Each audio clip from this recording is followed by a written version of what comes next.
me permettrez de ne pas m'étendre sur une hypothèse qui est tenue par certains des fidèles qui fréquentent les chapelles de la fraternité, qui est que Paul VI, en fait, aurait été remplacé en 1975 par un sosie.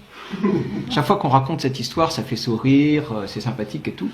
Mais il y a des personnes, et des personnes très honorables, très saintes personnes même, pour tout vous dire, que je connais, qui tiennent ces théories.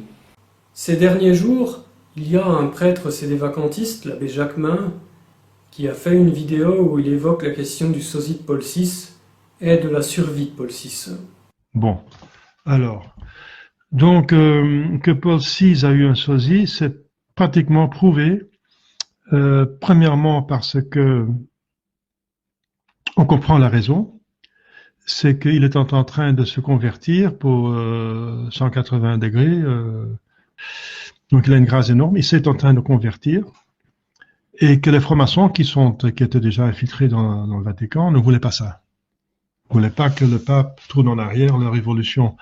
Donc qu'est-ce qu'ils ont fait? Ils ont donné des moyens qui travaillaient sur la psychologie pour le rendre esclave, pour l'affaiblir, ça n'a pas marché. Et enfin, ce qui a donné un point, n'est-ce pas, décisif, c'est qu'un fils d'un officier de renseignements gouvernementaux, d'un officier très haut, a dit à son fils, la franc-maçonnerie cherchait Paul VI après la mort de Paul VI.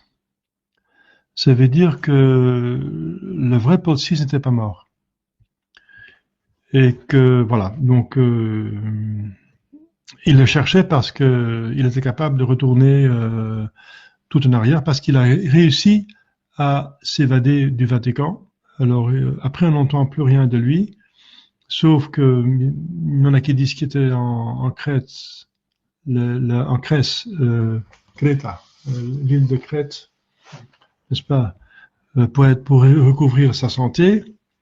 Et ensuite, l'abbé Zorzi témoigne qu'il a vu à Fatima, qu'il a vu un homme habillé en prêtre, n'est-ce pas, en soutane, qui venait à sa rencontre et qui disait « Quelle messe célébrez-vous » Il disait la messe de Paul VI. Alors cet homme a dit « Je t'interdis de célébrer cette messe dans l'avenir. Il faut prendre la messe d'avant, il faut prendre la messe tridentine. » À ce moment-là, il ne savait pas que c'était le pape Paul VI. Mais il a vu, après, une photo de Paul VI et il a reconnu la personne. Il a entendu dans des films, il a reconnu sa voix et sa personne. Alors c'est le dernier témoignage qu'on connaît sur Paul VI, et après on n'a plus rien entendu de lui. Donc, Ce prêtre ne lui a pas dit « Je suis le pape Paul VI ». De mémoire, c'est plus tard, en trouvant une photo de Paul VI dans son missel, qu'il a reconnu le visage.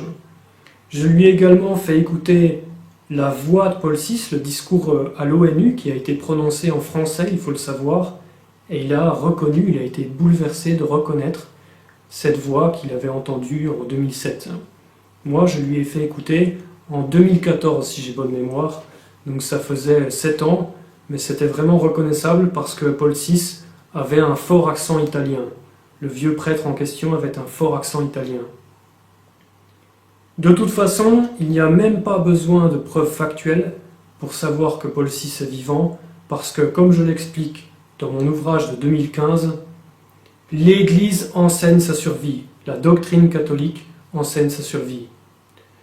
Si Paul VI était mort, comme me le disent certaines personnes, il n'y aurait plus d'Église. C'est incompatible avec les caractères de la constitution divine de l'Église. Donc si vous pensez qu'il est mort, changez de religion, devenez grec schismatique, parce que ce n'est pas possible. Je l'ai déjà dit précédemment, l'abbé Glaise a reconnu, donc l'abbé Glaise c'est un prêtre de la fraternité Saint-Pédis, il a reconnu que la position de la fraternité n'était pas compatible avec les caractères de la constitution divine. De la même façon, le sédévacantisme est une hérésie parce que s'il n'y avait plus de pape aujourd'hui, l'Église travaillerait à élire le prochain pape en vertu de la perpétuité de la succession apostolique. Quand le siège est vacant, l'Église travaille à élire le prochain pape. c'est la manifestation de la perpétuité de la succession apostolique. Donc par le simple fait qu'il n'y a pas d'effort aujourd'hui en vue de l'élection du prochain pape, on sait qu'il y a un pape en vie. Et il est facile de savoir qui c'est, parce que le dernier à avoir été reconnu pacifiquement par toute l'Église, c'est Paul VI. Donc c'est lui qui est toujours en vie, tout simplement. C'est pourquoi l'Église enseigne, au titre de ce que l'on appelle un fait dogmatique, comme une certitude de foi ecclésiastique, c'est le terme exact, la survie du pape Paul VI. Mais en tout cas, il faut être réaliste. Nous sommes 2022, donc si Paul VI devrait encore vivre, ce serait 124 ans, et c'est pas raisonnable qu'un homme vive si longtemps. 120, c'est le maximum. Même l'Écriture sainte le dit, je répète. Et ensuite, même s'il vit encore, on a le doute s'il vit. Non, même s'il vit encore, donc on a tout cas, enfin, s'il vit, on ne sait pas s'il vit. S'il vit ou pas, s'il est en vie ou pas. Donc on ne peut pas dire la messe una cum Paulo sexto si on ne sait pas s'il existe. On ne peut pas nommer un pape mort en ce moment-là, c'est le pape régnant qu'il faut. Donc si on a le doute si un pape vit ou pas, il ne faut pas dire Paulo sexto. Récemment, la chaîne catholique de France a publié un entretien avec l'abbé Guépin où ce dernier rapporte des propos de Monseigneur Lefebvre contre l'idée du sosie de Paul VI. Dans mes articles et dans mes vidéos, j'ai déjà eu l'occasion de dire que Monseigneur Lefebvre a déjà eu des affirmations contre cette idée du sosie, comme il a eu des affirmations contraires. À d'autres occasions, il a dit, par exemple à l'abbé Épinay, que ce serait la solution à la crise de l'Église. Et ça, j'ai un enregistrement audio qui en parle.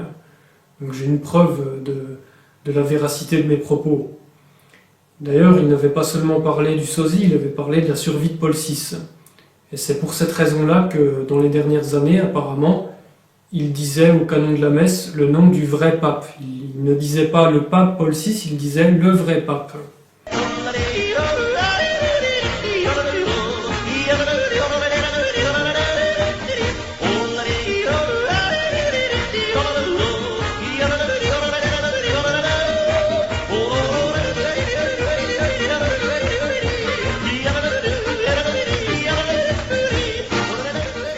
Ça, c'est ce qu'il a affirmé à l'abbé Épinay. Donc, c'est l'abbé Épinay qui l'a raconté à plusieurs de ses fidèles.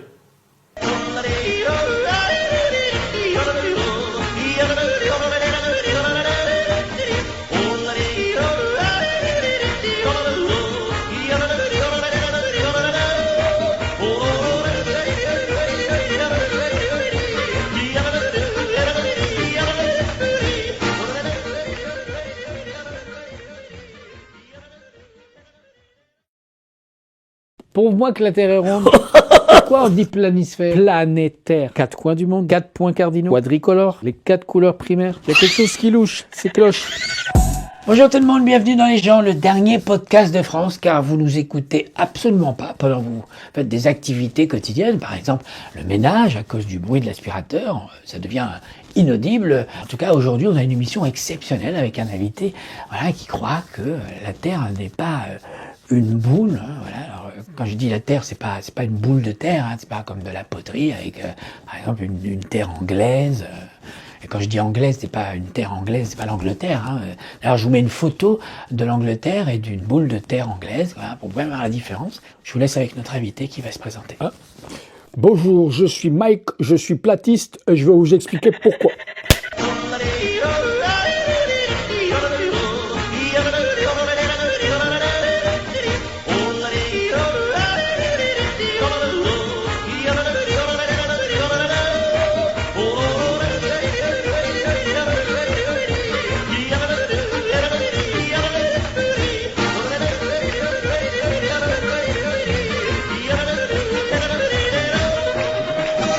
Bonjour tout le monde et bienvenue sur Légende aujourd'hui. Émission exceptionnelle. On va recevoir dans un instant un homme, un père de famille qui a 4 enfants qui pense que la Terre est plate. Ce qu'on appelle des platistes. Le principe, c'est une théorie de la Terre plate qui se répand de plus en plus puisque vous êtes 9% des Français à penser que la Terre est plate. Il y a aujourd'hui 6 120 000 Français, d'après les sondages, qui pensent que la Terre est plate. Donc on pensait que c'était intéressant de recevoir quelqu'un qui pense que cette théorie est vraie pour qu'il puisse nous l'expliquer. C'est ce qu'on va faire. Regardez juste un petit extrait de ce qui va arriver. Le Soleil est local, il est plus petit. Et c'est lui qui tourne autour de la Terre. On est des millions à croire que la Terre est ronde. Je veux dire, presque le monde entier croit que la Terre est ronde. Mais il faut dire aussi, on a une éducation pour. Là, maintenant, si tu veux, on peut en parler sérieusement maintenant. La NASA. Et donc, pour revenir au propos du créationnisme, donc toi, tu penses que c'est Dieu qui a créé la Terre, et donc tu crois finalement que la Terre n'est pas sphérique. Est-ce que tu crois aussi à ça? Bien entendu, c'est une évidence, c'est-à-dire qu'il y a de nombreux hommes d'église, et ça je l'ai mis sur mon site, qui défendaient la Terre plate. On voit les dessins de Saint-Hildegarde, par exemple, qui a fait des traités sur l'astronomie, qui représente une Terre plate avec le dôme, et même l'encyclopédie britannique dans les années 1950 représente la Terre avec le dôme, c'est-à-dire à 100 km au-dessus du pôle Nord. Il y a comme cela donc des exemples où, par exemple, côte méditerranéenne, du côté de Marseille, on voit la Corse. Alors là-dessus, après, ils trouvent tout un tas de mensonges ou un reflet de l'eau. Enfin, une sorte de mirage. Ces choses-là. Voilà, je sais je sais que depuis Marseille, voir le mont Canigou qui a plus de 300 km et qui se trouve dans les Pyrénées. Donc c'est impossible sur une Terre sphérique. Voilà.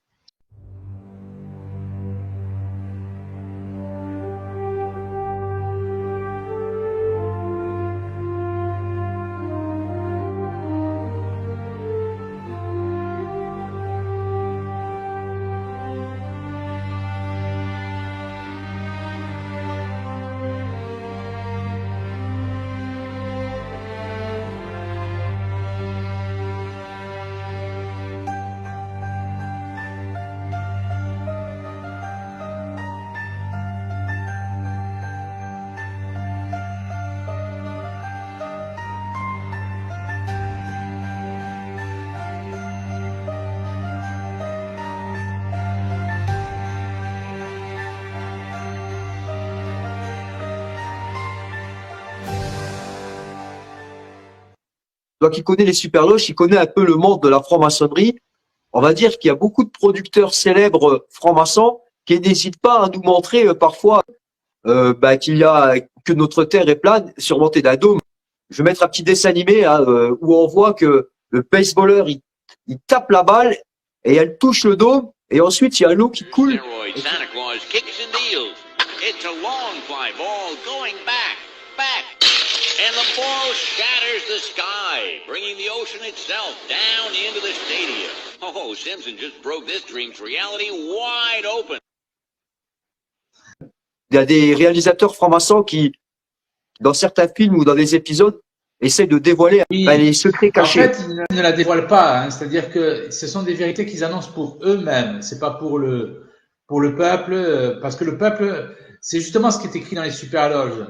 Parce qu'il y a des francs-maçons des superloges qui parlent de la Terre plate, et pas des moindres, comme George Orwell, qui était franc-maçon, c'est comme ça qu'il était au courant. Il y a aussi Bernard Shaw, qui avait été prix Nobel de littérature en 1925, et qui il est persuadé que la Terre est plate. Et ces deux hommes, c'est dans le journal de Chicago, pose la question, si vous demandez à l'homme de la rue de vous expliquer que la Terre est ronde, il sera incapable de le faire. Donc c'est quand même un prix Nobel de littérature, Bernard Shaw et George Orwell qui parlent de ça. C'est sur le site Profide Catholica, il faut faire une recherche là-dessus. Mais en tout cas, tout est expliqué, il y a la vidéo, il y a tout ça. Et en fait, ils annoncent ils annoncent certaines choses, mais pour eux-mêmes. Et mais c'est pas pour le peuple, parce que le peuple, pour eux, c'est une masse d'ignorants, et ils veulent laisser le peuple dans son ignorance, tout simplement. Les supramaçons sont au courant. Je le répète, l'encyclopédie britannique en 1950 représente la Terre plate. Okay, you guys remember how I showed you the maps that were here on Earth before 1958, before the governments took them out? Now I'm going to show you the Encyclopedia Britannicas in the public libraries before 1958. Here is volume 2 out of the alphabet A. And we're going to flip to the Antarctica, and this is from 1958, as you can see. Now, we're going to flip to the Antarctica and see what the Encyclopedia Britannica from 1958, before the Antarctic Treaty, says is there. Now, you won't find this in the new encyclopedias because the government's banned them. But what I want you to notice right here is, notice how it says, flights proved the inland areas to be featureless in character, with a dome 13,000 feet high at about latitude 80 degrees south, longitude 90 degrees east. Now, if this doesn't make sense to you, let me show you with an image of what a flat earth map would look like. Now, this is what latitude 80 degrees south would look like on a flat earth map. As you can see, the dome comes down closer to you over the wall, which will be about 13,000 feet. Donc, tout cela, c'est fait. Il y a un but très clair, c'est que lorsqu'on parle de la Terre boule, c'est tout simplement pour bien montrer à l'homme que Dieu est une notion très vague, que l'homme est perdu dans l'univers, alors que ce n'est absolument pas le cas. Ils font la même chose comme ils ont fait avec Darwin. Quand ils ont voulu faire la révolution chinoise avec Mao, 40 ans avant, ils ont commencé par traduire Darwin en chinois, c'était dans les années 1890. C'est-à-dire que Darwin a pu changer les esprits, tout simplement parce qu'avec Darwin, l'homme ne sait pas d'où il vient, ne sait pas où il va, et ils ont pu ensuite, 4 décennies après environ, implanter le communisme en Chine. Voilà à quoi sert cette science satanique. Très simplement, ils savent très bien ce qu'ils font, c'est très clair. C'est-à-dire que le mensonge donne le désespoir et la vérité est espoir. Voilà, l'homme se sent perdu dans un espace immense. Oui. Et en plus, on lui dit qu'il descend d'espèces animales comme le singe et qu'il est l'effet du hasard. Donc l'homme est désespéré parce qu'il se raccroche à rien. Tandis que si on lui dit la vérité et on lui dit que l'homme est important, qu'il est le centre de l'univers, qu'il a été créé par amour et qu'il a une mission sur cette terre, hein, et même la personne la plus simple a été voulue, a quelque chose à faire dans ce monde. Donc la vérité donne l'espoir. Oui, et on le voit bien, c'est que c'est un pasteur qui dit cela. Hein, c'est que en fait, quand on a, comment il s'appelait, Ken Ham, H-A-M, c'est un pasteur d'origine australienne, me semble-t-il, qui expose en fait que quand on a implanté le darwinisme, il y a eu, c'est pour aller dans ton sens, Néo, il y a eu une augmentation des suicides, des meurtres, de toutes ces choses-là, bien entendu. Puisque l'homme ne sait pas d'où il vient, il ne sait pas où il va, c'est un gage de désespoir. Moi, j'ai quelqu'un qui a découvert la Terre plate et qui m'a dit, ça m'a complètement rassuré parce que j'ai pris conscience que on n'était pas perdu dans le... Donc, ça va complètement dans ton sens.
en public. Cette cérémonie, c'est pour redonner à la France un trône qu'elle a perdu il y a bien longtemps.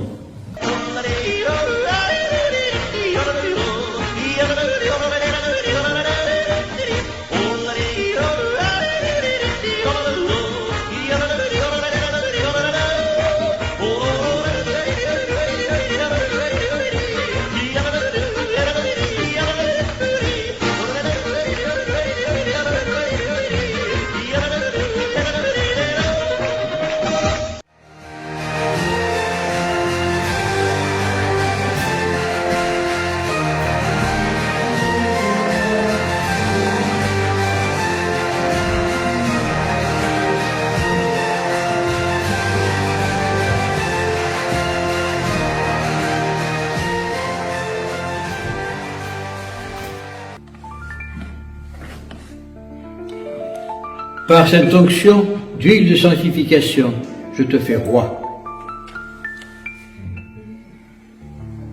Au nom du Père, du Fils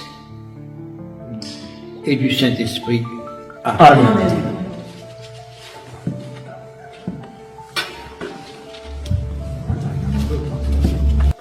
Par cette onction sainte, je te fais roi au nom du Père, du Fils et du Saint-Esprit. Amen.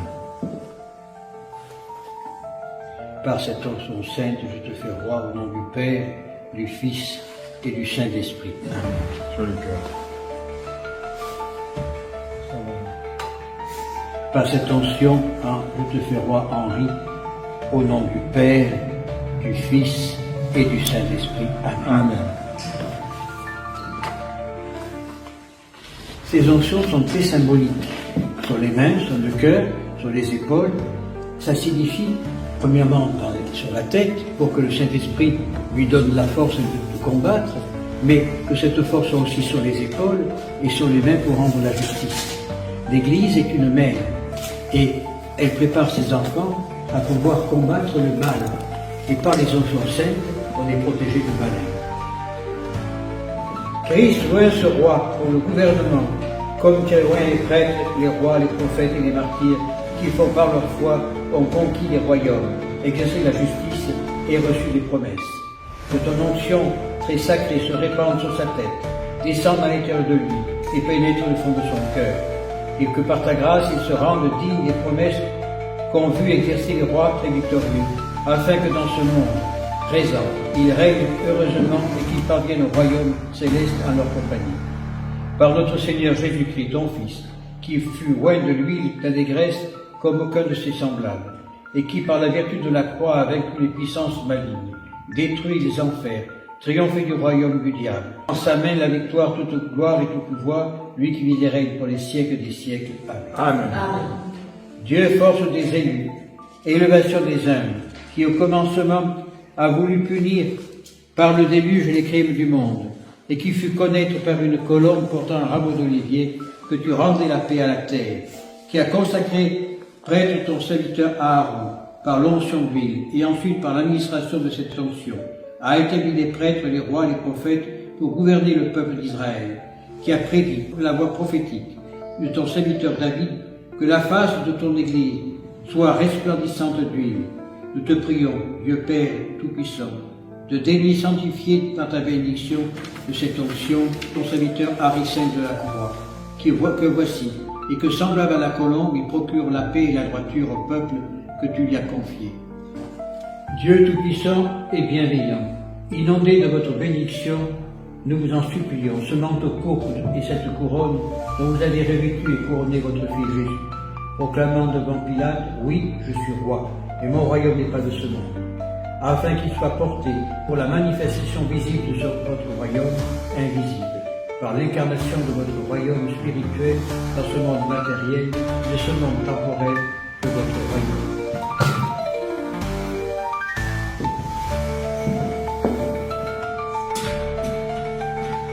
Henri, recevez ce manteau de pourpre royal, afin de manifester par le témoignage de votre humilité la grandeur de ce royaume, qui n'est pas de ce monde, tout en étant dans ce monde pour le salut des âmes.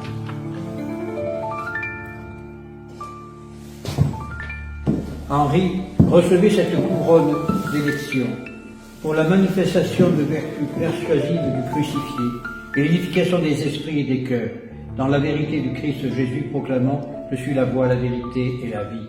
Lui qui vit et règne pour les siècles des siècles. Amen.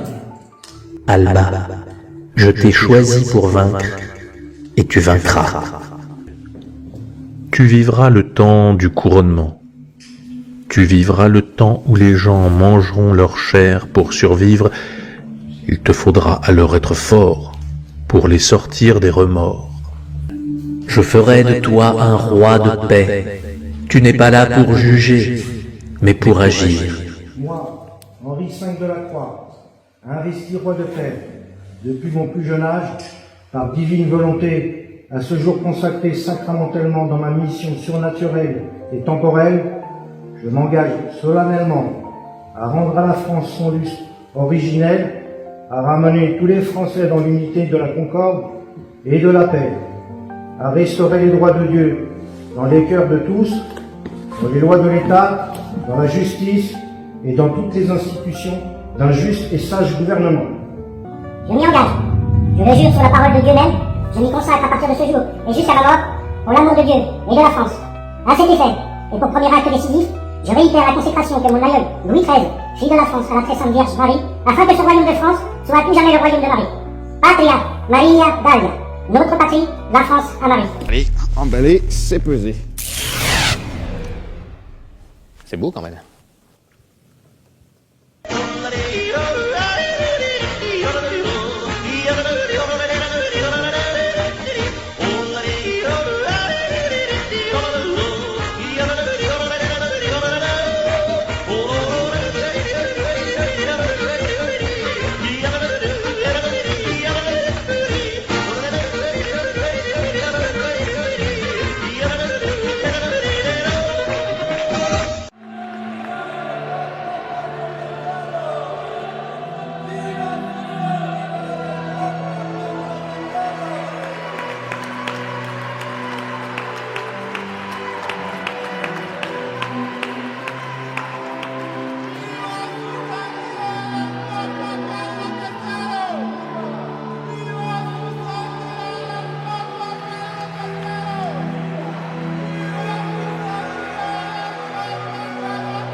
C'est un petit village typique du sud de l'Andalousie.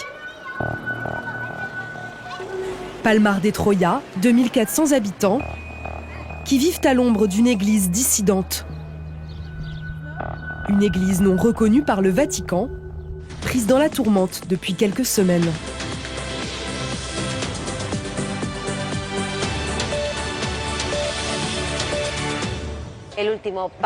Le dernier pape de l'église de Palmar a démissionné, sans même dire au revoir aux fidèles. Au placard la soutane. Ce pape autoproclamé et démissionnaire, c'est lui, Grégorio XVIII, ou désormais Sergio Gines Jesus Hernandez. Il a viré sa cutie le 22 avril dernier par amour pour Niébès, une belle Andalouse. Plus menthe religieuse que grenouille de bénitier. La nouvelle a de quoi étonner. L'homme a dirigé pendant 5 ans l'une des organisations les plus secrètes et les plus fondamentalistes d'Espagne. Une secte créée dans les années 70 et dont le centre névralgique est cette gigantesque basilique. Je suis très heureuse ici. C'est mon salut. Parmi les figures vénérées par les palmariens, le général Franco, qu'ils considèrent comme un saint.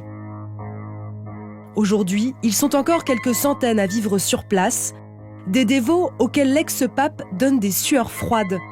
Car après son départ, il a donné plusieurs interviews à la télévision dans lesquelles il balance grave. Je suis sûr qu'il y a eu 2 cas de violence sexuelle. Ça s'est mal passé. L'ex-pape raconte aussi avoir été témoin de fraude fiscale et de blanchiment d'argent à l'intérieur de la secte. Vous avez des documents compromettants? Pour le moment, je les garde pour moi. Mais au sein de l'Église, ils savent que rien qu'en ouvrant la bouche, je peux leur faire énormément de mal. Manuel Alvarez était en plateau lors de cette interview. Soit il est parti sans rien et il a besoin d'argent pour survivre. Il a quand même passé 32 ans à l'intérieur de cette secte sans cotiser. Soit il en est sorti avec un bon pécule et il cherche à faire pression sur l'Église pour qu'ils ne viennent pas le lui réclamer.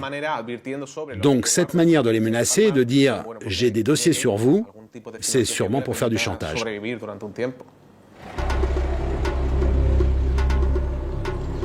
À Palmar de Troya, les membres de la secte fuient les caméras. La règle palmarienne leur interdit de s'adresser aux infidèles que nous sommes. Ils ne se déplacent qu'en camionnette aux vitres teintées. Livre de prière à la main, aucun de ces prêtres ne nous adresse un regard. On ne veut pas parler. Pourquoi ? Parce que... Qu'est-ce que vous pensez de ce qui est en train de se passer ? Rien du tout. On n'en saura pas plus.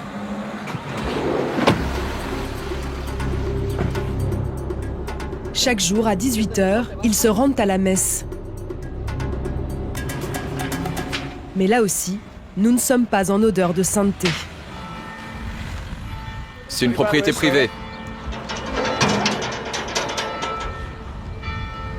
Voilà ce que cachent ces grands murs de béton. Une fastueuse basilique très bien entretenue. On raconte qu'à l'intérieur, les autels sont en or et en argent. Appelle la police. On repassera pour la journée portes ouvertes.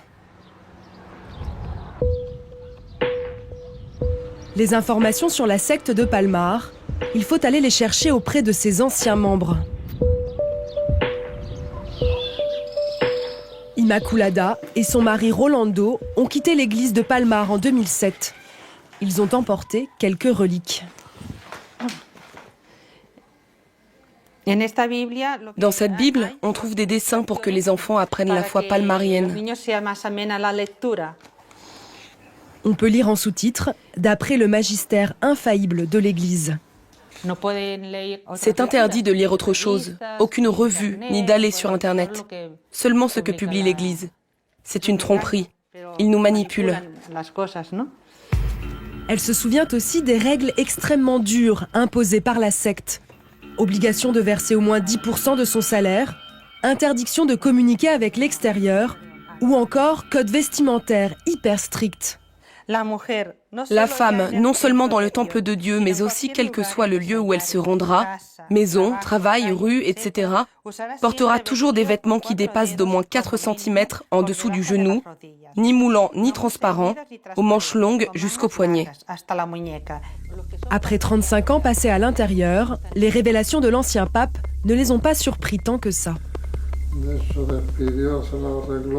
A esas personas, por ejemplo, se les engañaba.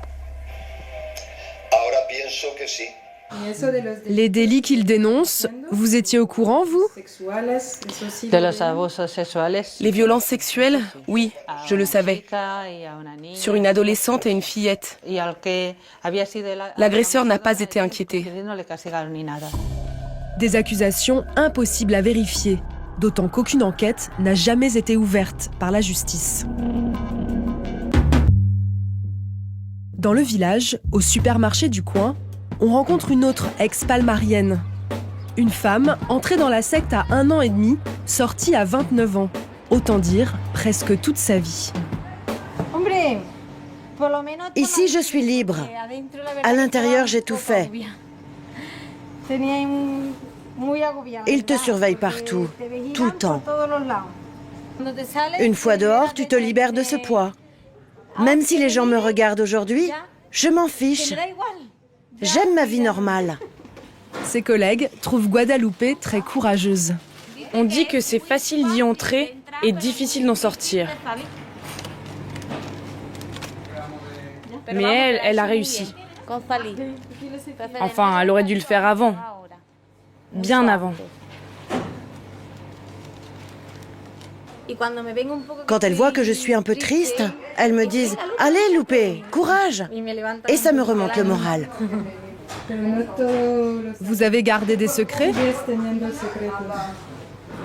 Oui, quelques-uns.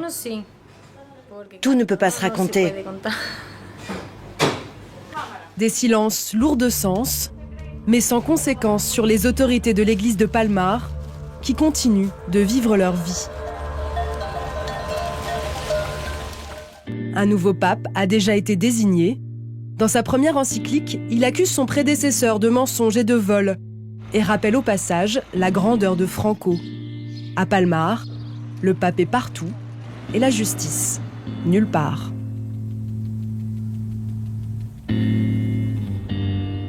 Donc c'est pour ça que nous avons maintenant cet site internet qui s'appelle Unam Sanctam, qui est un résultat d'un effort de plusieurs prêtres et plusieurs évêques qui travaillent pour qu'on puisse avoir une vraie solution. Parce qu'une vraie solution pour les problèmes, c'est pas une solution qui va changer les choses tout de suite, mais c'est une solution qui va dans les principes et selon les critères que l'Église a fait toujours. Parce que l'Église catholique n'a pas essayé de faire un écuménisme avec les hérétiques ou avec les gens qui ne professent pas la foi. Mais l'Église a fait toujours un effort de garder l'unité du corps mystique de Christ. Et non seulement cette unité, mais aussi un gouvernement pour mener l'enseignement et l'unité de la foi. Et c'est juste le sujet de l'évangile d'aujourd'hui. Quand Jésus dit « Ego sum pastor bonus », donc il se présente comme le bon pasteur, et il dit aussi qu'on doit avoir un seul pasteur et un seul bercail. Juste dans cette direction qu'on marche, dans la mesure qu'on essaye de faire comprendre aux gens qu'il faut nous rassembler et il nous faut vraiment l'élection d'un vrai pape. Et c'est pour ça que dans notre site, on dit « De nombreux catholiques de nos jours ont au minimum un doute sur la légitimité des derniers prétendants à la papauté. Or, si cet office est en pratique absent, l'unité s'obscurcit, la juridiction devient disputée, la discipline s'effondre dans l'improvisation et les catholiques s'habituent lentement à vivre comme si une église sans tête visible à laquelle on peut obéir en toute simplicité était normale. Donc c'est très important de réfléchir à propos de cette phrase parce que les gens qui fréquentent par exemple la fraternité, ils mettent son espoir au sacre des évêques sans mandat pontifical. Ils disent non, on aura des évêques, on aura des sacrements, donc c'est bon, on continue et c'est comme ça, un jour on aura quelque chose pour qu'on puisse confier, mais pour notre vie pour l'instant, les sacrements nous sont suffisants. Et ça c'est faux, parce que les sacrements sans la vraie doctrine et sans une tête, pour que nous puissions avoir vraiment l'Église, ils ne peuvent pas nous donner la force nécessaire pour endurer les combats contre l'empire de l'Antéchrist. Donc, dans notre manière de voir les choses, il faut que l'Église soit d'abord avec un vrai pape, et même si les gens sont dans l'apostasie, on peut traverser cette tribulation avec le soutien d'un vrai pasteur qui serait le vicaire de Christ. Donc c'est ça qu'il faut considérer. Parce que on ne peut pas attendre un saint pape de cette structure d'une Rome apostate en service de l'Antéchrist. Et on ne peut pas non plus attendre sans pape ou un pape catholique légitime qui vient d'en haut. Parce que Dieu, bien sûr, il peut nous aider d'en haut, mais il ne va pas nous envoyer un personnage d'en haut parce qu'il a déjà envoyé son Fils. Et son Fils nous a donné déjà l'Église. Donc l'Église est sur terre. Et l'Église qui est sur terre a tous les éléments sur terre pour mener sa mission jusqu'à la fin du monde. Donc c'est bien ça qu'on doit comprendre. Sinon, on est des messianistes. Et c'est ça que c'est très dangereux. Parce qu'on n'est pas des juifs, on n'attend pas un messie, on attend un pape. Un pape, c'est tout simplement un être humain comme nous, qui est capable de mener la vraie religion par la doctrine, parce que d'abord il faut croire, après il faut enseigner, après il faut gouverner. Et ça, on peut faire. C'est juste une question que les choses soient faites selon la légitimité. Donc il y a plusieurs personnes parmi nous qui peuvent être élus papes et faire comme il faut, comme les autres papes, même s'ils étaient des pécheurs, même s'ils étaient des gens comme nous qui ont des défauts, mais avec la foi et l'assistance de Dieu, ils ont bien accompli leur mission.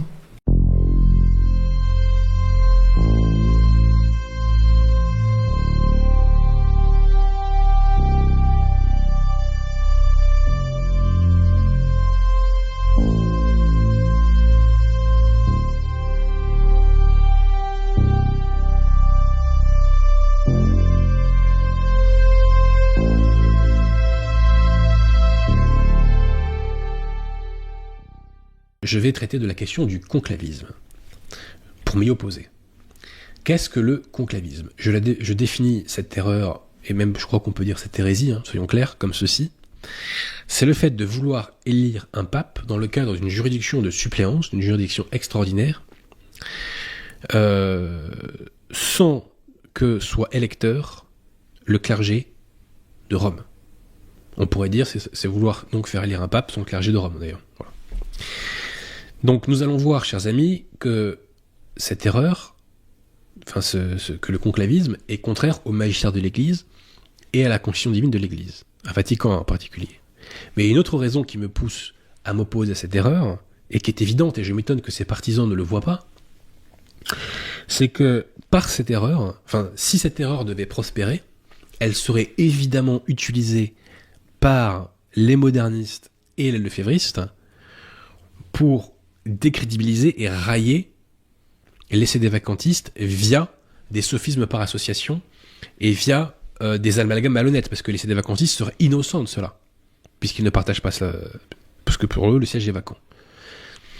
Pour vous montrer le niveau de malhonnêteté intellectuelle auquel nous sommes confrontés, chers amis, il y a quelques mois de ça, un faux évêque a fait un faux sacre. Ça a été filmé sur les réseaux sociaux. Un sacre d'un roi de France. C'est totalement bidon.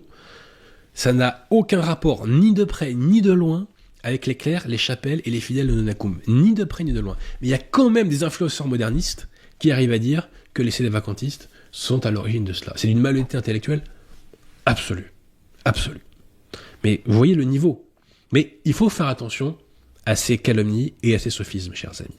Voilà. On ne peut pas faire comme si elles n'existaient pas. Et d'autant plus qu'il faut les réfuter. Donc, je tiens quand même à préciser que aujourd'hui, l'écrasante majorité des clercs et des fidèles et des chapelles non-unacum sont opposés au conclavisme. Donc prétendre, comme le feraient de potentiels contradicteurs, ou comme le font d'ailleurs certains déjà, que le conclavisme serait représentatif des chapelles non-unacum, eh bien c'est un pur mensonge. Le mensonge, c'est l'arme du démon, je leur laisse cette arme. Donc ma réaction d'aujourd'hui est motivée par le fait que récemment, plusieurs vidéos ont traité de cette question. Et l'une d'entre elles a été faite par des personnes soit que je connais, soit que j'ai connues. Donc ça ne m'amuse pas, chers amis, de faire cette vidéo ce soir, mais je la fais parce que la vérité l'exige. Ces personnes-là n'ont aucune mauvaise intention, je le sais, mais elles sont dans l'erreur, et je me permets de le leur dire. Donc avant de rentrer dans des considérations doctrinales, je tiens à réfuter des erreurs sur le plan factuel, sur le plan historique, et aussi à réfuter quelques sophismes.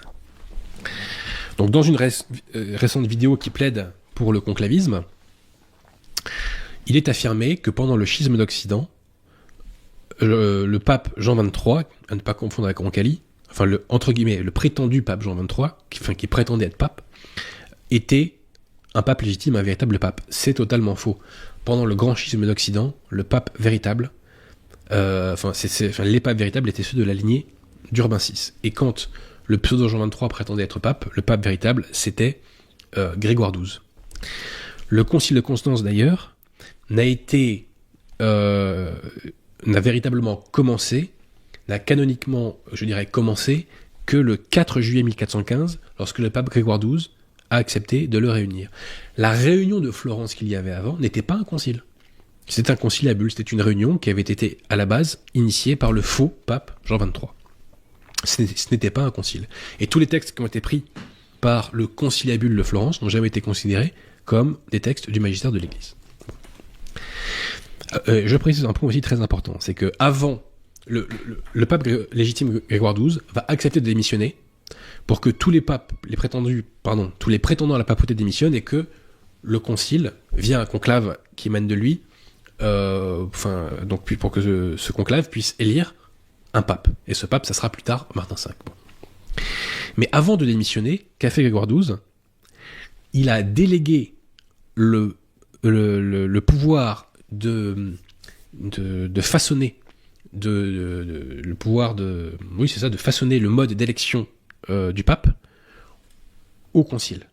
Donc il y a une passation, il y a une délégation de pouvoir. Donc il y a une origine papale dans la méthode que le concile de Constance va adopter pour élire un pape. C'est très important, puisque nous le verrons tout à l'heure, le pouvoir de désignation du pape est façonné dans le cadre de la juridiction ordinaire par un pape légitime, et seul un pape a le pouvoir de faire cela. Voilà, donc ensuite, d'un point de vue plus doctrinal, enfin d'abord, avant d'arriver là, ce que j'oppose également aux conclavistes avec qui j'ai pu discuter dans le passé, c'est que ce que vous cherchez, c'est pas un pape, c'est une baguette magique. Parce que ce que vous espérez, c'est que la situation va immédiatement se remettre en ordre à partir du moment où on aura un pape. Non, ça sera la fin du processus. Ça sera la fin du processus, justement, l'élection du pape. Parce que le problème, c'est pas seulement qu'il n'y a pas de pape, c'est qu'il n'y a pas de pouvoir de juridiction ordinaire, et il y a 1,5 milliard de modernistes sur Terre. Donc, quand Pie XII aura un successeur, et il aura un successeur, la chose se passera de façon à ce qu'une partie substantielle des modernistes, probablement pas tous, hélas, je pense que le modernisme va durer un petit peu dans des sectes à gauche à droite quand la papauté sera restaurée, mais je pense que la restauration de la papauté permettra, dans les circonstances qui seront les siennes, de faire que les modernistes de bonne volonté se convertissent. Voilà. Et quand je parle avec vous, chers conclavistes, j'ai l'impression que vous recherchez une baguette magique. Je vous oppose que pendant le grand schisme d'Occident, il y a toujours eu des papes légitimes. Et ça n'a pas empêché le schisme de perdurer. Et il y a même eu, entre guillemets, à un moment donné, 3 papes, entre guillemets. En fait, un pape légitime et 2 antipapes. Donc, les conclavistes prétendent s'appuyer sur des propos de saint Robert Bellarmin concernant le concile imparfait. C'est à tort qu'ils le font, chers amis. Déjà, premièrement, alors peut-être qu'il y a des passages de saint Robert que je n'ai pas vus, mais moi, ce que j'ai lu de saint Robert concernant le concile imparfait, c'est extrêmement lapidaire. Ça prend quelques lignes. Donc bâtir toute une théorie là-dessus, déjà, ça me paraît assez imprudent. Mais surtout, saint Robert Bellarmin ne parle absolument pas d'une situation comme la nôtre. Saint Robert Bellarmin parle d'un cas où l'Église est en ordre et où il y a des évêques qui s'inscrivent dans le cadre d'une juridiction ordinaire. Ce n'est pas notre cas aujourd'hui. Saint Robert Bellarmin ne parle aucunement d'un concile imparfait dans le cadre d'une juridiction de suppléance. Donc, les conclavistes font dire à saint Robert Bellarmin ce qu'il ne dit absolument pas. Ils font une analogie de situations qui sont absolument différentes. Saint Robert ne parle pas d'un cas comparable au nôtre. Bon. Ensuite, les conclavistes nous disent ceci. Ah oui, mais vous voulez que attendre. Vous, les non-conclavistes, vous voulez que attendre. Je vous réponds je réponds plusieurs choses. Je réponds déjà que ça ne veut pas dire grand-chose tel que formulé ainsi. Pourquoi ? Tous les clercs, chers amis, qui ont un ministère, qui professent la foi catholique, et qui permettent à des milliers, des dizaines de milliers de fidèles de vivre en état de grâce. Est-ce que c'est respectueux de dire qu'ils ne font que attendre et se tourner les pouces? Non, c'est irrespectueux. D'autant plus que les clercs ont très souvent, les clercs de Nakoum, sont très souvent, j'allais dire, des vrais guerriers, quoi, puisque ils ont un ministère qui est épuisant, essorant, puisqu'ils parcourent des distances gigantesques et ils s'occupent d'un très grand nombre de fidèles. Donc il est irrespectueux de dire qu'ils se contentent d'attendre. Non, ils combattent. Ils font vivre l'Église militante. D'accord ? Ils permettent à des âmes de se sauver. Donc ils ne font pas qu'attendre, ils combattent et c'est ce que l'Église attend de nous. Bon. Pour ma part, je suis opposé au conclavisme et j'ai pas spécialement l'impression de me tourner les pouces. Et à mon échelle, avec les moyens qui sont les miens, j'espère combattre au service de la foi. Je crois le faire, en tout cas. Mais je prends les conclavistes à leur propre piège. Et je leur oppose ceci. Parfois, il faut attendre l'heure de Dieu, chers amis. Oui, parfois il faut attendre l'heure de Dieu. Le vendredi saint, il fallait attendre la résurrection de notre Seigneur Jésus-Christ. Et je crois qu'il va nous falloir attendre au moins 70 ans depuis la mort de Pie XII. Pourquoi ? Parce que l'Église fonctionne par cycle, enfin le bon Dieu plutôt devrais-je dire, fonctionne parfois par cycle de 70 ans. Par exemple, la captivité des Juifs à Babylone, sous l'Ancien Testament, a duré 70 ans. Peut-être que la captivité du modernisme, enfin de l'Église par le modernisme, va durer 70 ans. La première, la période où la papauté a été contrainte d'aller à Avignon a duré 70 ans. Vous voyez ? L'URSS a duré, en vérité, 70 ans, à peu de choses près. De même, la Troisième République, peut-être la Cinquième. Je peux me tromper, chers amis. Mais moi, je pense qu'il va se passer des choses en octobre-novembre 2028. Et s'il se passe rien, figurez-vous, ça ne changera absolument rien à mes convictions théologiques. Absolument rien. Bon. Parce que le bon Dieu gère la situation, donc de toute façon, les choses se passent pour le mieux, si je peux m'exprimer ainsi. Mais il est déjà sûr et certain qu'il va se passer quelque chose en octobre-novembre 2028. Pourquoi ? Parce que c'est annoncé. Puisque la secte moderniste a annoncé qu'elle allait clôturer définitivement le synode sur la synodalité par un événement qui va s'appeler une assemblée ecclésiale. Donc il va se passer des choses. Quoi précisément, je ne sais pas. Mais il va se passer des choses.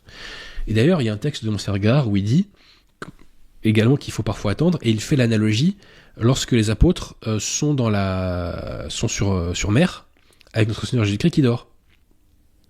Et les apôtres ont peur parce qu'il y a une tempête, les apôtres ont peur de couler, et notre Seigneur Jésus-Christ leur dit, mais homme de peu de foi, je suis à vos côtés en substance et vous avez peur. Voilà, donc il faut laisser notre Seigneur Jésus-Christ dormir quand il dort, entre guillemets. Donc, chers amis, il va se passer quelque chose, il va y avoir des interventions divines, c'est certain. Déjà, comment prétendez-vous convertir ? Et ça, c'est quelque chose que j'oppose aussi aux lefévristes et que j'oppose aux modernistes conservateurs. Est-ce que vous pensez sérieusement qu'on peut convertir 1,5 milliard de modernistes sans que le bon Dieu intervienne ? Sérieusement ? Qui est le plus proche du réel ? Celui qui prétend qu'on peut convertir 1,5 milliard de modernistes qui croient qu'il est compatible avec la foi catholique de bénir des couples homosexuels et de professer l'hérésie, je le dis en passant. Qui est le plus proche du réel ? Ceux qui disent qu'on peut convertir ce 1,5 milliard de personnes uniquement avec des moyens humains, ou ceux qui disent non, à ce niveau-là, de mal et d'erreur, seule une intervention divine pourra arriver à les convertir. Donc il faut accepter, chers amis, que la providence intervienne. Et depuis quand les catholiques ont peur de s'en remettre à la providence, quoi ? Ça, c'est un truc que j'ai du mal à comprendre. Quelqu'un qui se dit catholique ne peut pas railler cette idée-là. C'est pas possible. Bon. Donc, il va se passer une intervention. L'Église, aujourd'hui, a le pouvoir dans l'absolu d'élire un pape, puisque nous avons encore des évêques, et l'Église bénéficie de l'assistance de notre Seigneur Jésus-Christ, qui peut restaurer le pouvoir de juridiction ordinaire. Je vais vous faire une citation. Perdez-moi, s'il vous plaît, pièce numéro 5, je vous prie. De Monseigneur Gard des Lauriers, tiré de son article qui s'appelle « Consacré des évêques ». Que nous dit Monseigneur Gard dans cet article ? Alors, un petit instant, il faut que je retrouve la citation. Il y en a deux d'ailleurs, citations. Alors je précise que pour Monseigneur Gard, ce qu'il appelle la missio, c'est le pouvoir de juridiction ordinaire. Et la cessio, c'est le pouvoir de juridiction ordinaire. Mais ce qu'il appelle la missio, c'est en substance le pouvoir d'ordre. Donc citation de Monseigneur Guérard. Vous avez mis la pièce numéro 5, Pierre? Ouais, super. Donc premièrement, la cessio, donc le pouvoir de juridiction ordinaire, et la missio, l'ordre, le sacrement de l'ordre wojtylien, enfin wojtylien en l'occurrence, ne sont pas la cessio et la missio de l'Église fondée par Jésus-Christ. Deuxièmement, l'authentique cessio, donc pouvoir de juridiction ordinaire, sera rétabli.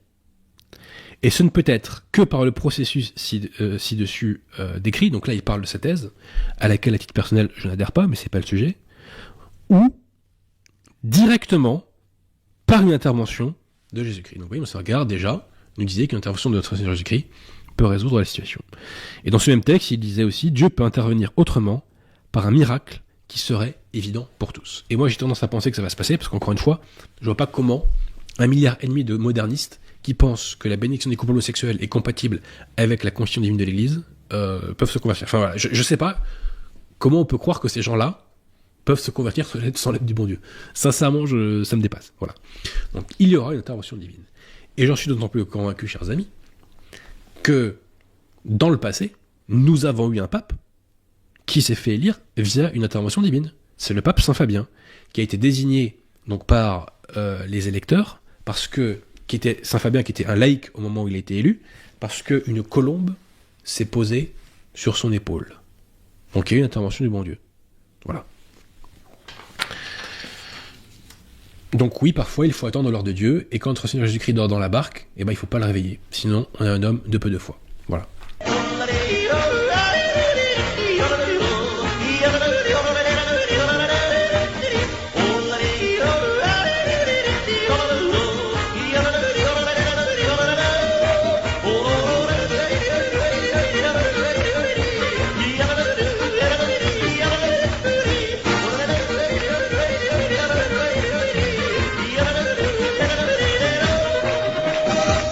Et j'en profite pour faire une parenthèse sur le sujet parce que les prêtres sédévacantistes ne comprennent pas du tout la bulle de Paul IV, du pape Paul IV, qu'ils invoquent souvent contre la doctrine de l'acceptation pacifique.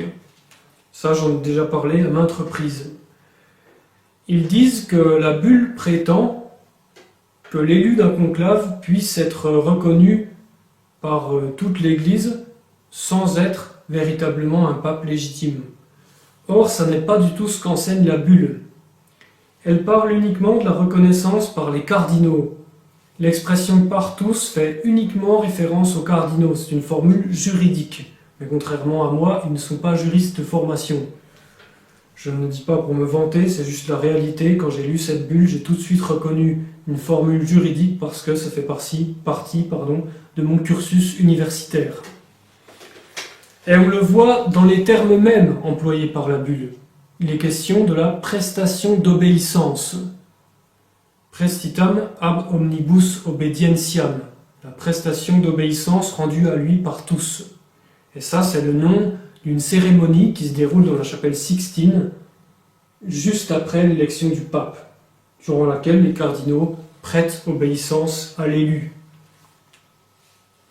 Donc on les voit avec des vêtements de cérémonie qui s'avancent vers le pape pour lui prêter obéissance. Et c'est le nom précis de cette cérémonie, ça s'appelle l'obédience des cardinaux.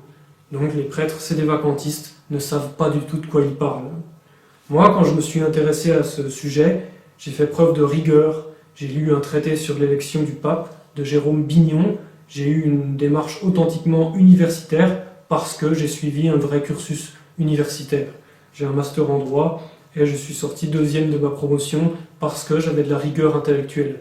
Et ça n'est pas le cas d'un prêtre qui n'a pas reçu de vrai cursus universitaire, qui a reçu uniquement une formation improvisée dans un séminaire improvisé avec des professeurs improvisés qui ne sont pas nommés par l'Église. On est dans une situation où les prêtres n'ont plus de vraie formation, qui soit vraiment approuvée par l'Église avec des professeurs nommés et approuvés par l'Église.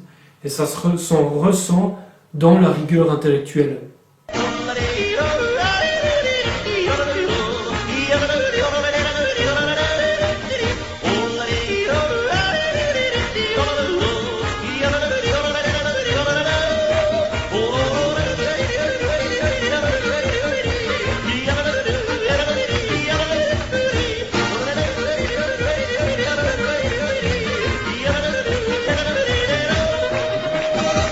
Nous ne basons pas, nous ne fondons pas notre combat doctrinal sur une invention, sur une thèse nouvelle. Nous fondons notre combat sur l'enseignement officiel du vicaire du Christ, revêtu donc de l'infaillibilité. On ne pourra jamais dans l'avenir, dans le futur, quand il y aura de nouveau un vrai pape, on ne pourra jamais nous reprocher de nous être référés uniquement à la bulle de Paul IV, confirmée par le pape Saint Pie V, son successeur. Après, il pourra y avoir des adaptations, des précisions, tout ce que vous voulez, il n'y a pas de problème. Mais ça ne dépend pas de nous, c'est pas nous qui allons apporter ces précisions, ça sera le rôle, justement, du pape. Nous, dans l'absence totale de vicaire du Christ, dans l'absence totale de pasteur légitime, nous ne pouvons faire qu'une seule chose, nous raccrocher à la parole pontificale du passé, revêtue donc de l'infaillibilité du magistère. Posons dès le départ que nous n'avons pas d'autre bouée de sauvetage, si je puis dire, dans le naufrage de Vatican II, que cette bulle absolument fondamentale, cette bulle qui est prophétique, cette bulle que Paul IV a écrite pour nous, pour notre temps, pour les catholiques de la fin des temps. Nous allons voir précisément où il parle de la désolation dans le lieu saint, prédite par le prophète Daniel. C'est nous, c'est la fin des temps. C'est pour nous que le pape Paul IV a écrit cette bulle. Ne nous étonnons pas que le démon fasse tout ce qu'il peut pour écarter cette bulle, pour en diminuer la portée, l'autorité, et que l'on mette de côté cette parole pontificale qui a été écrite il y a plusieurs siècles contre lui pour notre défense. Alors d'abord, permettez-moi juste de présenter rapidement qu'est-ce que c'est qu'une bulle. Une bulle, c'est un document tout à fait officiel du magistère, tout comme un motu proprio, tout comme une encyclique, tout comme d'autres documents que le pape adresse à l'Église universelle ou à une partie de l'Église universelle. Après, cela peut être du magistère ordinaire, mais cela peut être aussi du magistère extraordinaire. Je pense en particulier à la bulle de Pie IX, définissant le dogme de l'Immaculée Conception. C'est évidemment du magistère extraordinaire, puisque cela définit un dogme. Dès que vous avez d'ailleurs le mot définition, quand le pape définit, ce n'est plus du magistère ordinaire, c'est du magistère extraordinaire, c'est-à-dire que c'est gravé dans le marbre, c'est irréformable. Vous avez d'autres bulles qui sont peut-être des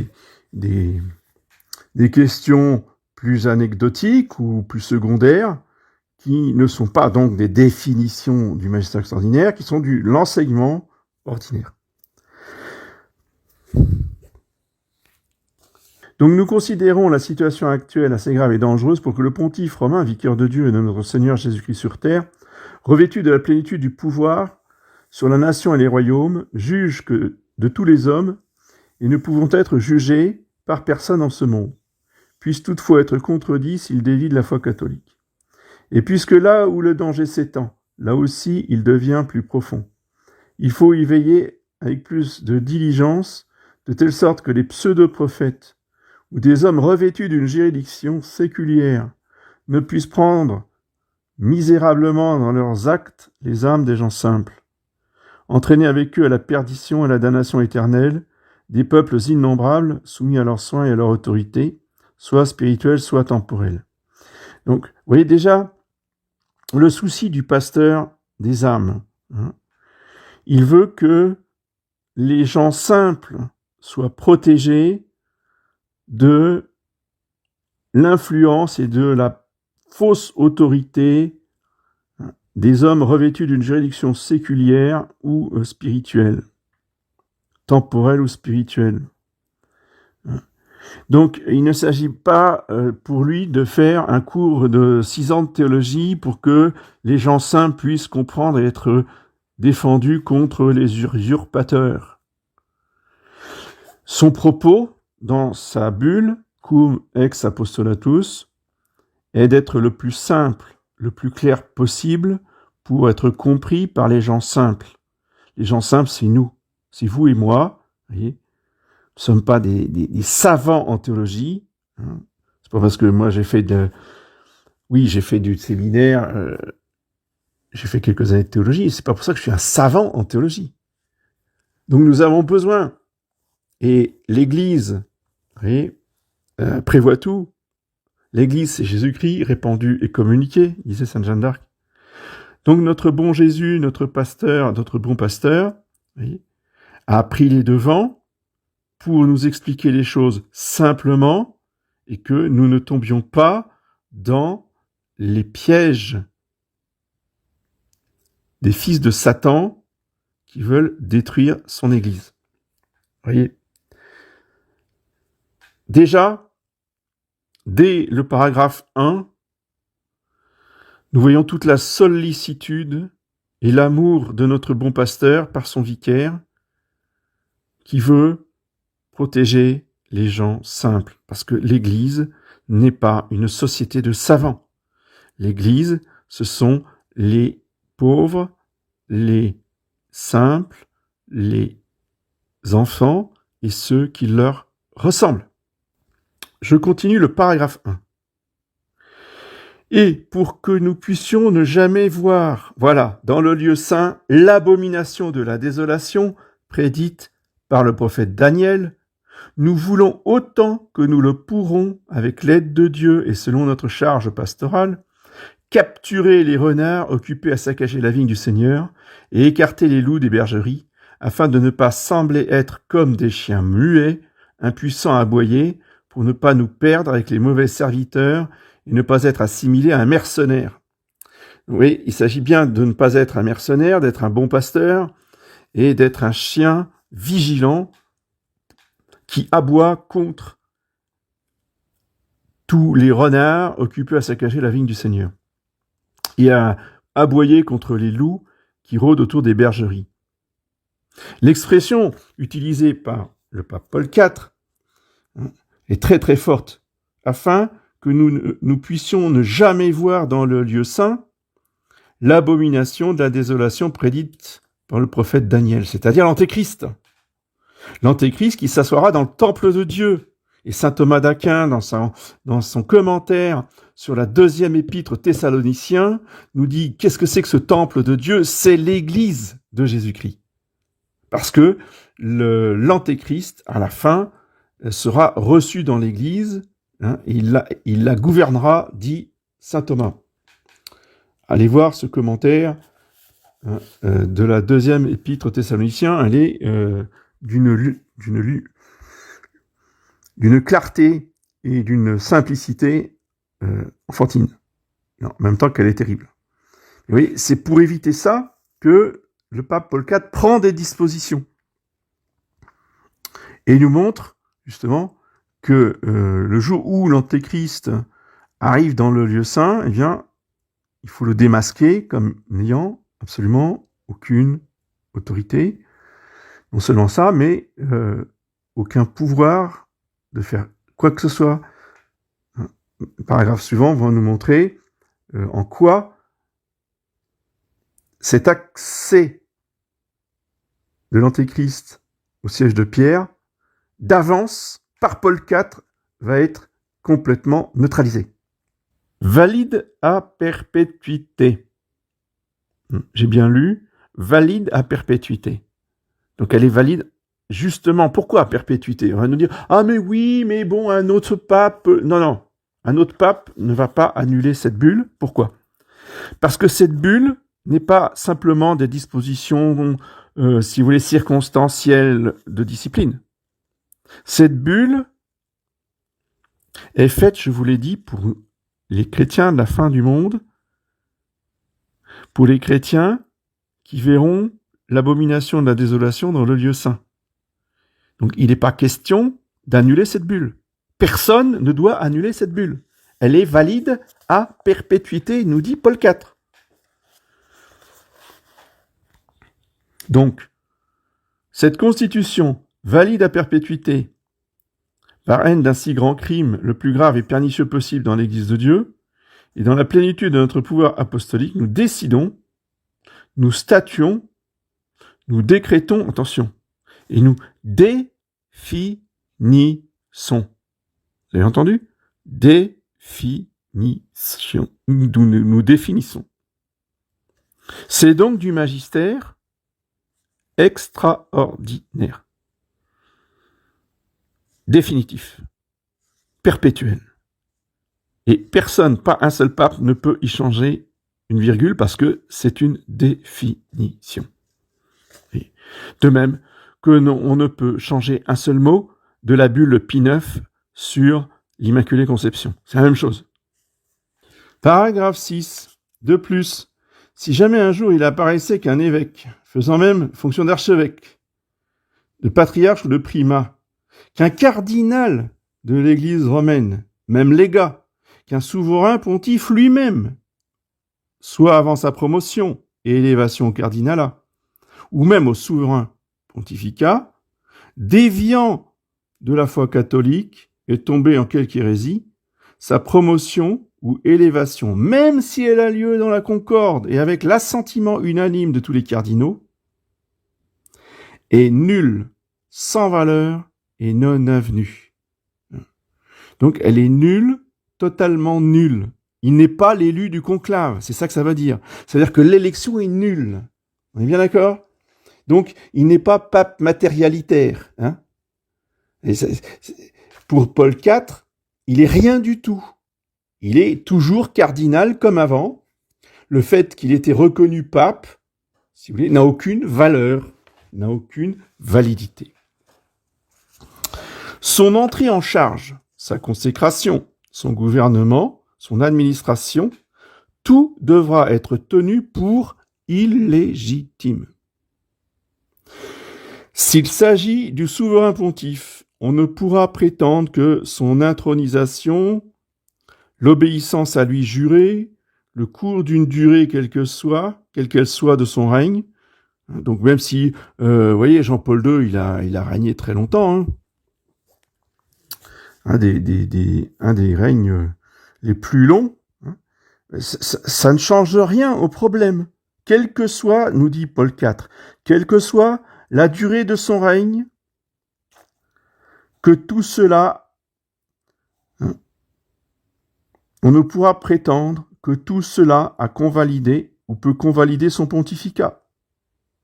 Celui-ci ne peut être tenu pour légitime jamais et en aucun de ses actes. D'accord ? Donc toutes les encycliques de Jean-Paul II, poubelle.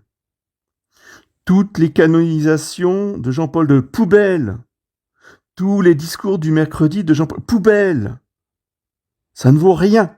Nul, sans valeur et non avenu. De tels hommes, premier évêque, archevêque, patriarche, primat, cardinaux ou souverain pontife, ne peuvent être censés avoir reçu ou pouvoir recevoir aucun droit d'administration, ni dans le domaine spirituel, ni dans le domaine temporel. Tous leurs dits faits et gestes, leur administration et tous ses effets, tout est dénué de valeur et ne confère par conséquent aucune autorité, aucun droit à personne. Aucune autorité, aucun droit à personne. Donc, ces papes qui ne sont pas papes, dont l'élection est nulle et sans valeur, ne peuvent donner aucune autorité, aucune juridiction, aucun pouvoir et aucun droit à personne, pas même à des cardinaux. Ils ne peuvent pas nommer de cardinaux. Ils ne peuvent pas donner à ces cardinaux le droit d'élire un futur pape. Tout ça, c'est nul et sans valeur. Donc, ils ne peuvent plus créer aucun cardinal puisqu'ils ne sont pas papes du tout. Hein, cette sauvegarde de juridiction d'un pape matérialitaire qui pourrait continuer de transmettre la juridiction à des cardinaux pour élire un pape futur, qui éliront eux-mêmes à leur tour, comme ils ne sont pas catholiques et qui n'ont pas la foi catholique, eh bien, ils pourraient, selon certains, continuer à transmettre la juridiction pour élire un pape matérialitaire. Paul IV répond à l'avance et détruit complètement, vous voyez, ces élucubrations, ces inventions du XXe siècle. Ces hommes, continue Paul IV, ainsi promus, seront donc sans besoin d'aucune déclaration ultérieure. Attention, sans besoin d'aucune déclaration ultérieure. Il n'y a pas besoin qu'ils reçoivent des lettres, des monitions ou quoi que ce soit. Par le fait même, leur élection est nulle, non avenue et sans valeur, et ils ne peuvent transmettre absolument rien à personne. Donc, sans besoin d'aucune déclaration ultérieure, privés de toute dignité, place, honneur, titre, autorité, fonction, pouvoir, même si tous et chacun de ces hommes n'a dévié de la foi catholique, tombant dans le schisme ou l'hérésie, qu'après son élection, soit en suscitant, soit en embrassant ses erreurs. Quant aux personnes assujetties au pontife, aussi bien clercs séculiers que réguliers et laïcs, les cardinaux y compris, qui auraient participé à l'élection du pontife romain, déjà hors de la foi catholique, par hérésie ou schisme, ou qui consentiraient de quelque autre manière, qui lui aurait promis obéissance, qu'il se serait agenouillé devant lui, etc., de même quiconque se lierait à de telles personnes par hommage, serment ou caution, au lieu de renoncer en tout temps à leur obéir, les servir impunément, de les éviter comme des magiciens, des païens, des publicains, des hérésiarques. Toutes ces personnes assujetties, si elles prétendent néanmoins rester attachées, fidèles et obéissantes, toutes ces personnes seront soumises au châtiment des censures et des peines qui frappent les gens qui déchirent la tunique du Seigneur. Donc, pas d'excuses pour tous ceux qui sont en dessous. À partir du moment où on prend conscience qu'on a affaire à des hérétiques, il n'est pas question de rester soumis, de leur obéir une seconde de plus. On se retire, et on ne reconnaît plus aucune autorité à ces évêques, à ces primats, à tous ces cardinaux. Non, terminé. Vous ne me donnez plus aucun ordre. Vous n'avez aucun ordre à me donner et je ne vous obéis en rien. Que personne, paragraphe 10, dernier paragraphe, très très important aussi, qui va mettre le sceau, si vous voulez, définitif à la bulle. Que personne donc ne se permette d'enfreindre ce document, qui exprimant, attention, notre décision, innovation, sanction, statut, dérogation, décret, interdiction, ou d'y contrevenir avec une audace téméraire. Si quelqu'un avait cette outrecuidance, il encourrait, qu'il le sache, l'indignation du Dieu Tout-Puissant et des bienheureux apôtres Saint-Pierre et Saint-Paul. Donc, l'avertissement est parfaitement clair. Personne ne peut enfreindre cette bulle sans encourir l'indignation du Dieu Tout-Puissant et des saints apôtres Pierre et Paul. Avis à tout le clergé de la fin du XXe siècle, toute société dite traditionnaliste, des ralliés, des non-ralliés, des sédévagantistes, des non-sédévagantistes, des unacum, etc., ou pas unacum, parce que ça va jusque-là, ça va jusqu'à des gens non-unacum qui enfreignent cette bulle de Paul IV. Le 23 mai 1555, en pleine crise protestante, le Sacré Collège porte au souverain pontificat le cardinal Jean-Pierre Carafa. C'est un religieux à la volonté de faire, au sacerdoce d'une pureté angélique, un prélat savant et énergique à souhait. Il va incarner dans sa personne et son gouvernement la contre-réforme catholique en face des hérésies de Luther. Il coiffe la tiare sous le nom de Paul IV. Le 15 février 1559, il publie la bulle Cum ex apostolatus qui, dans une fidélité absolue à la tradition, fixe à jamais les règles canoniques qui permettent de discerner le prélat légitime de l'intrus dans l'Église. Deux principes dominent le texte que nous venons de lire. 1. Si le pape ne peut être jugé par aucun tribunal humain, on doit cependant le contredire s'il dévie dans les matières de foi. 2. Si le souverain pontife lui-même a, avant son élection au trône de Saint-Pierre, dévié dans la foi, ou est tombé dans l'hérésie, son élection est nulle, sans valeur et non avenue. Son pontificat ne peut être tenu comme légitime en aucun cas de ses actes, et en aucun de ses actes. Donc il s'agit bien de, pas seulement d'être hérétique. Avant de tomber dans l'hérésie, on dévie de la foi. Oui. Donc même si, avant son élection au souverain pontificat, le cardinal en question a dévié de la foi sans tomber dans l'hérésie, parce qu'on va nous dire, mais oui, mais on ne peut pas prouver qu'avant son élection, Jean XXIII soit vraiment tombé dans l'hérésie. Peut-être, mais il a dévié de la foi. Et ça, on peut le prouver. Et le pape Paul IV déclare que sa bulle est valable à perpétuité, qu'elle est promulguée en vertu de son pouvoir apostolique. Les mots dont il se sert ici sont précis et ne laissent aucune place à l'équivoque. Nous décidons, nous statuons, nous décrétons et nous définissons. Je l'ai souligné tout à l'heure, c'est le propre du magistère solennel extraordinaire. Que c'était d'un tel pape que rêvait la maçonnerie pour ruiner l'Église catholique. Heureusement, Dieu donna à son fidèle serviteur Paul IV une science prophétique qui lui fait écrire un texte qui empêche à jamais pareil malheur, car il dégage les fidèles de l'obéissance à un pontife qui n'est pas en communion de foi avec son maître, notre Seigneur Jésus-Christ. Et pourtant, Pie IX a découvert dans les documents qu'il fait saisir dans les loges, Saint Pie, je répète, avait inséré cette bulle dans le corps même du code de droit canonique. Donc on ne nous dise pas que Saint Pie X a rejeté cette bulle ou a abrogé cette bulle, c'est pas vrai. Du tout, du tout. C'est tout le contraire. Saint Pie X avait inséré la bulle dans le corps du code de droit canonique. Seulement la mort le surprit avant qu'il ne pût le publier. Donc c'est son successeur Benoît XV qui va publier le code de droit canonique. Mais attention, dans l'ombre du pape, Benoît XV, il y avait le cardinal Gaspari, qui était un franc-maçon, imbu du même esprit que Rampolla. De toute façon, Benoît XV de la Chiesa comme Gaspari étaient des hommes qui avaient été choisis et mis en place par Rampolla. Les deux faisaient partie du réseau Rampolla, apparemment, il y avait que le cardinal Gaspari qui était franc-maçon.